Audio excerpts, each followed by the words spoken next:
பாமகவிற்குள் உள்ள பிரச்சினைகள் விரைவில் சரி செய்யப்படும் என ராமதாஸ் சொன்னதாக பாமக மகளிர் அணி தலைவர் சுஜாதா தெரிவித்துள்ளார். விழுப்புரம் மாவட்டம் தைலாபுரத்தில் உள்ள பாமக தலைவர் ராமதாஸ் இல்லத்தில் நடைபெற்ற கூட்டத்தின் பிறகு பேட்டியளித்த சுஜாதா, வரும் தேர்தலில் 50 தொகுதிகளில் கட்டாயம் வெற்றி பெற வேண்டும் எனவும் அதற்காக கடுமையாக உழைக்க வேண்டும் என்றும் ராமதாஸ் அறிவுறுத்தியுள்ளதாக கூறியிருக்கிறார். தேர்தலில் கட்டாயம் 50 தொகுதிகள் ஜெயித்தியாக வேண்டும். அதற்கான யுக்திகள், அதற்கான வேலை திட்டங்கள், இதை பற்றி பேசியிருந்தோம்.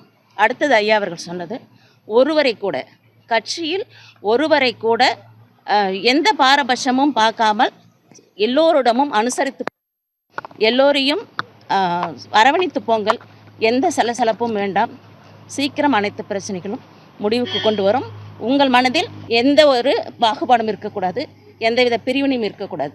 இதை தெளிவாக சொல்லியிருக்காங்க. அதோடு வந்திருக்கோம்.